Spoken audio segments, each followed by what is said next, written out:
سیال کوٹ کے ایک آدمی کا فون آیا عورت کے ہسبینڈ کا، کہنے لگا کہ ہمارے پاس اولاد نہیں تھی، میں باہر تھا سعودیہ میں اور میری وائف جو ہے علاج کے سلسلے میں وہاں جایا کرتی تھی۔ جب میں آ گیا اس کے باوجود میں یہاں پہ واپس آ گیا سیال کوٹ میں، لیکن وہ مجھے بھی ساتھ لے کے گئی، آئے ہم ٹریٹمنٹ کروائیں، آپ بھی کروائیں اگر کوئی مسئلہ یہ ہے۔ جب میں گیا پتہ نہیں اس بندے نے کچھ پڑھا، میرا ایسے جیسے ذہن معاف ہو گیا، مجھے پتہ ہی نہیں کہتا ہے۔ اور میری وائف نے بھی اس سلسلے میں مجھے بتایا بعد میں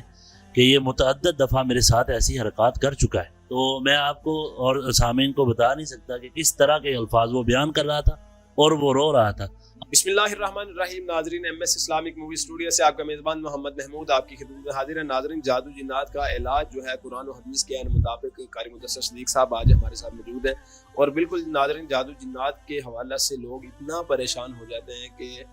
ان کو سمجھ میں نہیں آتا وہ کر کیا رہے ہیں۔ اسی طرح میں تو کہوں گا جادو جنات کی آڑ میں قاری مدثر صدیق صاحب سے سوال کروں گا کہ جادو جنات کی آڑ میں اکثر عامل جو ہے وہ عورتوں کے ساتھ غلط حرکات بھی کر جاتے ہیں۔ ہر لحاظ سے ہمیں سننے کو ملتا ہے، ہمارا میڈیا بھی اس وقت بڑا پڑا ہے، اور بالکل وہ حرکات جو کرتے ہیں کیا اس میں عورت کی بھی رضامندی ہوتی ہے کہ وہ اس کو مطلب اس طریقے سے اپنے جان سے میں لے لیتے ہیں کہ عورت کی اس میں رضامندی نہیں ہوتی؟ جی بتائیے گا۔ محمود بھائی، اس میں 2-3 چیزیں قابل ذکر ہیں جو میں ذکر کرنا ضروری سمجھتا ہوں۔ سب سے پہلی بات یہ ہے، آج کل ہمارے معاشرے کا سب سے بڑا المیہ یہ ہے کہ جن عورتوں کو بچے نہیں ہوتے، ٹھیک ہے، گھروں کے اندر سے پریشر پڑتا ہے، اس پریشر کو لے کے بعض مائیں بیٹیاں ایسی جو ہیں بہنیں باہر نکلتی ہیں، پھر یہاں تک کہ عامل بڑے شاطر ٹائپ لوگ ہوتے ہیں، بڑے شاطر ہوتے ہیں جو جعلی عامل ہوتے ہیں، وہ ساری بات سے سمجھ جاتے ہیں یہ گھر سے مجبور ہے، اور یہ کس حد تک جا سکتی ہے، اور یہاں تک کہ پھر وہ ان کے ساتھ غلط اور ناجائز تعلقات بھی کرتے ہیں۔ اور اسی ضمن میں واقعہ ذکر کروں گا، سیال کوٹ کے ایک آدمی کا فون آیا اس عورت کے ہسبینڈ کا، کہنے لگا کہ ہمارے پاس اولاد نہیں تھی، تو اسی ٹریٹمنٹ کے سلسلے میں باہر تھا سعودیہ میں اور میری وائف جو ہے علاج کے سلسلے میں وہاں جایا کرتی تھی۔ جب میں آ گیا اس کے باوجود میں یہاں پہ واپس آ گیا سیال کوٹ میں، لیکن وہ مجھے بھی ساتھ لے کے گئی، آئے ہم ٹریٹمنٹ کروائیں، آپ بھی کروائیں اگر کوئی مسئلہ یہ ہے۔ جب میں گیا پتہ نہیں اس بندے نے کچھ پڑھا، میرا ایسے جیسے ذہن معاف ہو گیا، مجھے پتہ ہی نہیں کہتا ہے۔ اور میری وائف نے بھی اس سلسلے میں مجھے بتایا بعد میں کہ یہ متعدد دفعہ میرے ساتھ ایسی حرکات کر چکا ہے۔ تو میں آپ کو اور سامعین کو بتا نہیں سکتا کہ کس طرح کے الفاظ وہ بیان کر رہا تھا اور وہ رو رہا تھا۔ آج کا دور نہیں ہے ان عاملوں کے پاس جانے کے لیے، ان کے پاس ایسے الفاظ ہیں جس کی وجہ سے یہ ذہن کو معاف کر دیتے ہیں، ذہن ایسے ہو جاتا ہے انسان کو پتہ ہی نہیں چلتا، جیسے کوئی چیز سامنے پڑی ہوئی ہل ہی نہیں رہی، اس کا ذہن کام ہی نہیں کر رہا۔ اسی طرح ہمارا جانا راجن پور کے اندر ہوا، وہاں پہ ایک عورت عاملہ تھی غلط نیگیٹو، تو وہ کسی لڑکی کے اوپر کوئی ایسی پڑھائی کرتی تھی، وہ ریموٹ کی طرح اس کو یوز کرتی تھی، جیسے ریموٹ دبایا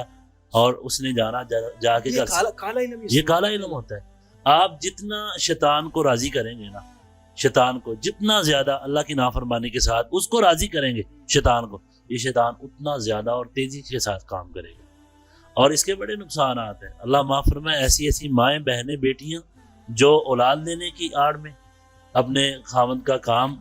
بڑھنے کی آڑ میں نے آپ کو وہ بتایا تھا، بلکہ آپ نے بھی وہ رابطہ آپ سے بھی ہوا، ایک خاتون کا، وہ بیرون ممالک سے آئی تھی پاکستان میں علاج کروانے۔ ناظرین، وہ عامل جو ہے صبح 6 بجے شاید لاہور یا گجرانوالے کا بتا رہے تھے کہ وہ آ گئے، اور وہ علاج کرنے بڑی دور سے آیا عامل، اس نے کرایہ لے کے خاتون سے، تو وہ علاج کر رہے ہیں۔ صبح 2 ساتھی وہ ان کے ہاں آئے، اور وہ پٹھان جس کا آپ ذکر کر رہے ہیں، جی بالکل، وہ آپ کو یاد آ گیا۔ تو وہ یہاں تک اس نے کہا جی 4 پہ لیٹ جائیں، میں آپ کے ساتھ لیٹ کے علاج کروں گا، مطلب اس طرح کے معاملات ہمیں تو یہ سننے کو ملتی ہیں عام چیزیں، اور سب وہ بھی بالکل جی ایسے ہی ہے۔ دیکھیں وہ سارے یہی کام کر، اس میں یہ تھا ان کے خاوند، لیکن وہ عورت نہیں مانی، خاوند ان کے ناراض تھے، اس نے کہا کہ یہ ناراضگی اسی طرح ختم ہوگی، مجھے آپ کے ساتھ لیٹنا پڑے گا، یہاں ایک چھری لے کے، ظاہری بات ہے یہ سٹارٹ وہاں سے کرتے کہ یہ عورت کس حد تک جا سکتی۔ سب سے پہلے وہ کہنے لگا کہ میں چھری لے کے اوپر پڑوں گا، آپ کے اوپر سے اثرات جو ہے وہ زائل کروں گا، پھر اس کے ساتھ لیٹنے والا مسئلہ۔ اور اسی طرح ہمارے علاقے کے اندر ایک ایسا واقعہ ہوا، وہ عورت کو کہنے لگا کہ اگر آپ نے اولاد لینی ہے تو آپ اپنے نجس بال جو ہے 70 کے بال اکھاڑ کے لائیں میں اس کے اوپر پڑھائی کروں گا اور پھر آپ کے جو ہے نا اولاد ہوگی. تو میں اپنی ماؤں بہنوں سے واللہ یہ بات مجھے کہنے ہاتھ باندھ کے اللہ سے اور اپنی ماؤں بہنوں سے یہ ریکویسٹ کرنا چاہتا ہوں, اگر کسی عامل کے پاس جانا ہے تو دیکھیں وہ بندہ باشرہ ہے, مستند بندہ ہے, اور اگر جانا بھی ہے جتنا مرضی بھی صوفی کیوں نہ ہو, جتنا مرضی بھی معتقد یا کوئی ایسا بندہ ہو جو باشرہ ہو, اپنے محرم کے علاوہ نہ جائے, اپنے محرم کے علاوہ نہ جائے, اپنے محرم کو ساتھ ضرور لے کے جائے اور پوری تحقیق کر کے جائیں. میری دلی دعا ہے اللہ رب العزت جو بہنیں بے اولاد ہیں اللہ سب کو اولاد والا بنائے, جن کے کاروبار کے اندر یا معاملات کے اندر مشکلات ہیں اللہ تمام بھائیوں کی بہنوں کی مشکلات کو آسان فرمائے, کیوں کہ وہ ایسے غلط عاملوں کے پاس نہ جا سکے, اپنی عزتوں کی اپنی عصمتوں کی حفاظت کر سکے. جی بالکل ناظرین, جس لحاظ سے اگر عامل جو ہے وہ عورت کے ساتھ غلط تعلقات رکھتا ہے یا عورت وہ کس حد تک رضامندی عورت کی ہوتی ہے یا کہ عامل اس کو اس طرح وہ اپنے جانسے میں لیتا ہے,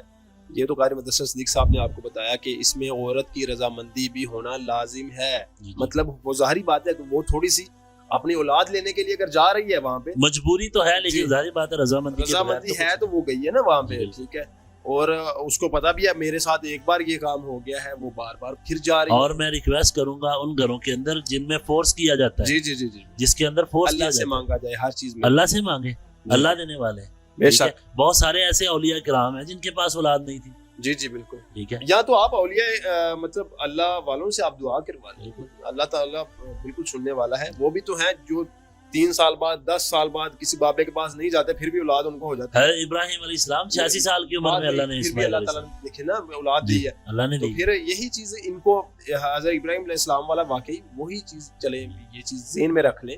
کہ وہ کسی بابے کے پاس گئے تھے, وہ تو اتنے عقیدہ پخت لوگ تھے. مزید اس طرح کی ویڈیو کے لیے ہمارے چینل سبسکرائب کریں. السلام.